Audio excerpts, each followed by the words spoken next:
Bonsoir, merci d'être avec nous. Bonsoir. Alors, je rappelle que vous êtes la nouvelle directrice du think tank ou du cercle de réflexion Atlantic Council. Alors, on va reparler de la politique Juste de l'un de ces nombreux organes, Africa Center. Africa Center, voilà.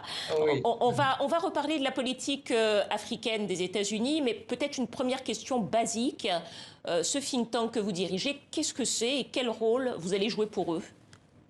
Oui, j'en dirige le département Afrique.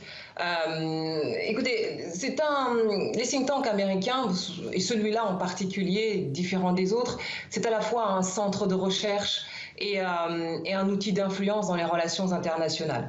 Donc, Atlantic Council est basé à Washington, mais parfaitement indépendant du gouvernement, et il participe peut-être plus que d'autres, à façonner le monde de demain, à le mettre en forme.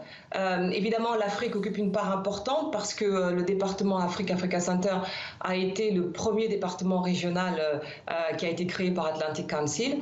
Et il s'agit pour moi d'aider à élever la voix de l'Afrique à Washington, qui, comme vous le savez, maîtrise la plupart des institutions internationales. Donc, de ce fait, augmenter l'influence de l'Afrique dans les institutions internationales pour qu'elle puisse prendre en charge aussi ces défis globaux qui sont devant nous.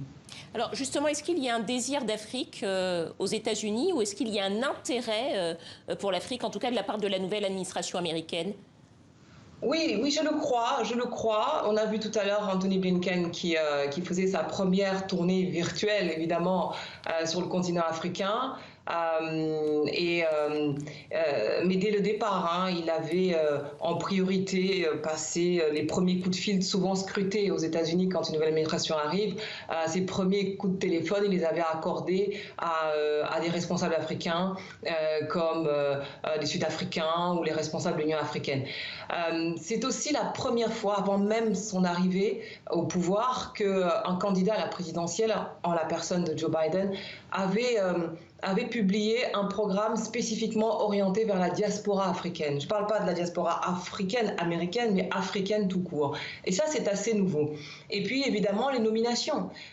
Une grande partie des personnalités qui composent son cabinet sont africains-américains, de Kamala Harris à Linda Thomas-Greenfield, qui est, je le rappelle, une ancienne ambassadrice sur le continent africain, spécialiste de l'Afrique, et qui va donc représenter les États-Unis aux Nations Unies. Mais il y a aussi des Africains tout court, c'est-à-dire des personnalités de descendance nigériane, comme Wali Adeyemo, qui est le député secretary au Trésor, Akuna Cook, qui est assistant secretary aux affaires africaines, etc., etc. Et évidemment, il a pris part à ce sommet. C'était le premier forum international auquel il prenait part, le 34e sommet de l'Union africaine.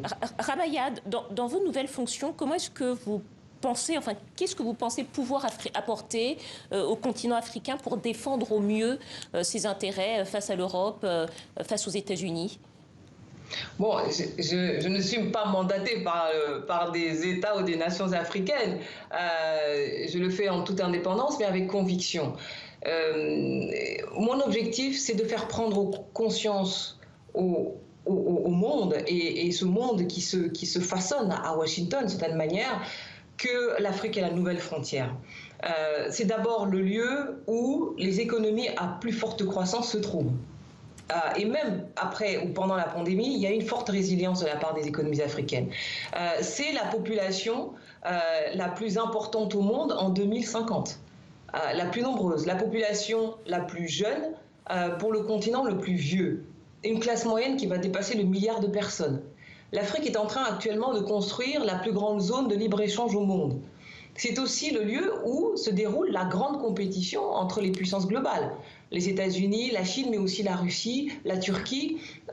Et si on va même plus loin, c'est peut-être même le lieu où va se jouer la bataille finale entre les États-Unis et la Chine. Puisque, comme vous le savez, la Chine sait qu'elle ne sera vraiment la première puissance économique mondiale que lorsqu'elle aura détrôné le dollar. Et ce n'est pas quelque chose qui est actuel. Alors elle tente de le faire par les monnaies digitales. Et cette bataille-là a d'abord lieu en Afrique. Donc on voit que c'est un continent stratégique et les puissances globales ne peuvent pas l'ignorer, avec cette extraordinaire économie digitale qui se développe, avec évidemment ces ressources minières dont on sait tout, parce qu'il y en a qu'on ne trouve que en Afrique. C'est quelque chose d'assez extraordinaire qui fait effectivement de ce continent un continent stratégique qui intéresse aussi bien les États-Unis, mais bien plus classiquement l'Europe. Ramayad, peut-être une dernière question en quelques mots. Comment peut faire le continent comment peut-on faire finalement pour que ce réengagement de l'Amérique, de l'Europe, de la Chine, de toutes les parties prenantes ne soit pas perçu comme de l'impérialisme sur le continent? Comment le mettre à égalité avec toutes les grandes puissances du monde? Écoutez, ça dépend des nations africaines.